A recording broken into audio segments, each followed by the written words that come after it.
Good morning. It's good to welcome you. And if you've been following Thursday mornings, you'll know there's a theme to our preaching. Same storm, different boat. And this morning, I've been given the job of speaking on the relationally challenged boat. Now, I thought, that's a bit of a challenge to me because I think, am I relationally challenged? I thought, maybe not.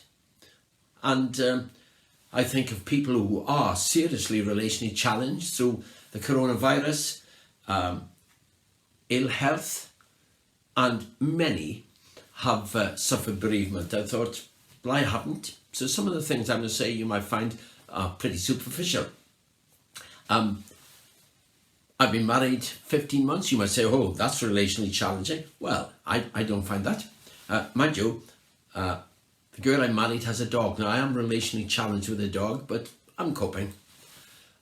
I've been relationally challenged with the law that we can only travel 5 miles in Wales, and I want to see my siblings, and I want to see my children and my grandchildren. So I'm a bit relationally challenged with that.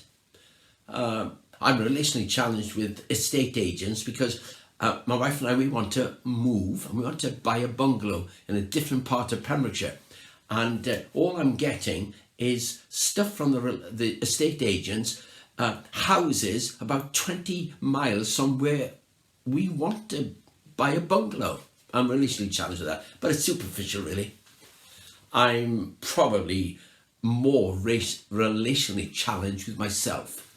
But between God and me, something can be done about that.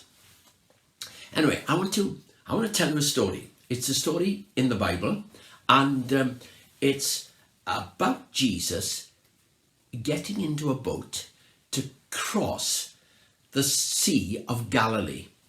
And a number of his disciples get into the boat with him, and off they go. Now, this is what the story says.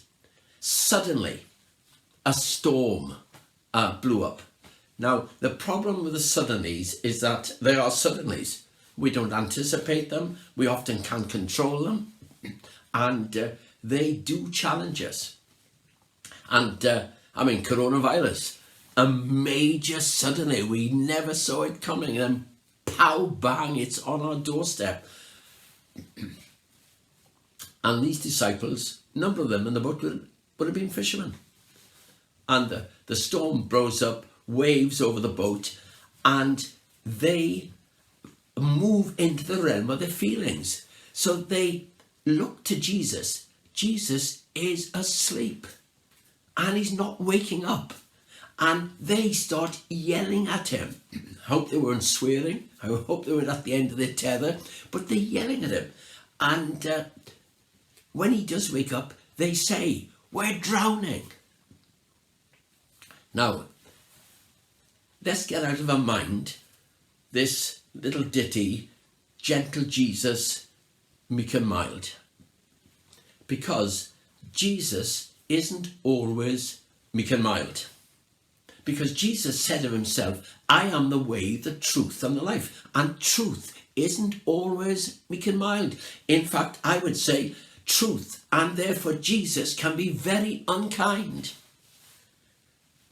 Because he says to these his disciples, he said, why do you have so little faith? What you worried about? Now, I tell you, if I was one of the disciples, I would have had to have challenged that. That would have been relationally challenging. I would have said something like this: listen, this isn't the time for a theological lecture. I don't want any pie in the sky stuff from you at this moment. We're drowning. I don't want any sermon, short or long. Jesus is challenging them. So they become relationally challenged with him. And it's so interesting, you see, because they did have faith. They were fishermen. They had faith for the natural. They could say, listen, when we go out fishing, we have faith that we'll catch fish. We may catch 300 fish. We may catch 50 fish, but we will catch fish. We have faith. What you talking about, Jesus? Have faith. And those of you who are gardeners, not everybody's a gardener these days, but those of you who are gardeners, you can say, well, I have faith. I plant carrots or lettuce seed, whatever, and I have faith that I will have a harvest. Maybe 30%, maybe a bad year, 10%, or a good year, 90%. But I have faith for that. Well, you see, it's very easy to have faith for the natural. Let me give you another illustration. If you're a churchgoer, if you're not, I'd encourage you to become a churchgoer, because I'd encourage you to meet God on a different area of your life. Now, let me tell you what goes on. To put on a church service, you need an organizer, an administrator, a leader, a preacher, people that serve the coffee, people to either play the organ, the piano, or a small or big band, people to put out the chairs. Perhaps church is in pews, you don't need all of that. And you don't need hardly any faith for that. The preacher can preach. And much of that is natural stuff.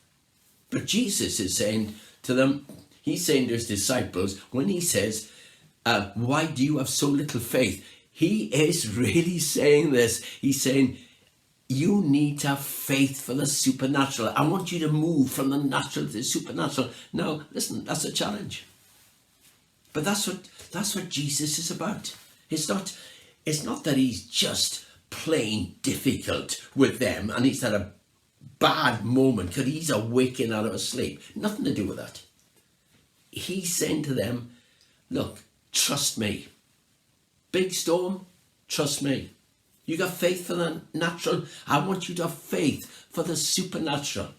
And that's why he is saying, where is your faith?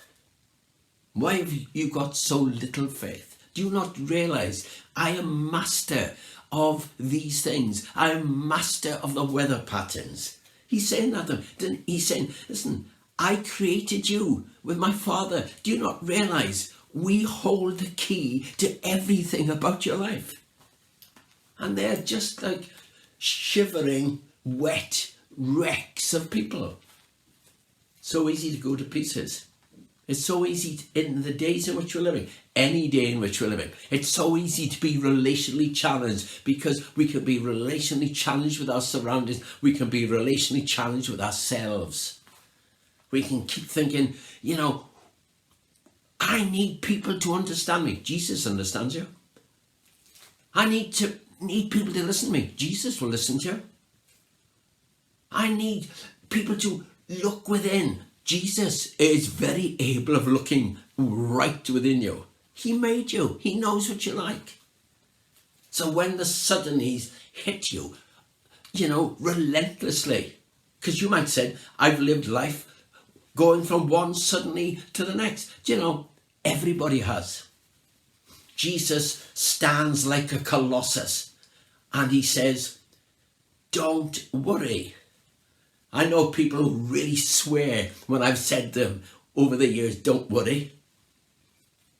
Jesus says, don't worry. Why not? Because he says, I want you to move from the natural into the supernatural. Where is your faith based? In the natural or the supernatural? Move to the supernatural. Believing with supernatural faith is this: I will trust God when the whole thing is out of my control. I will trust God when I have no answer to my own questions. I will trust God when everything around me seems gloomy. There's no exit door. God help me. God says, I'll help you. So Jesus, this meek and mild Jesus, isn't meek and mild in the boat. He's not out to get them. He's not out to expose them. He's not out to be irritable with them. He's just saying this: trust me. I'm calling you today. Irrespective of who you are, irrespective of any academic ability, of any experience in your life, I'm just calling you.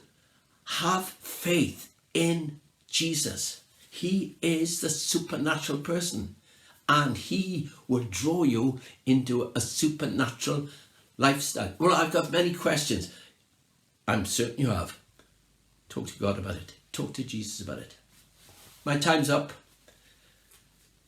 Have a very good day. In the middle of your suddenlies, be blessed. Have a total confidence in a supernatural Jesus and allow him to challenge you. God bless you.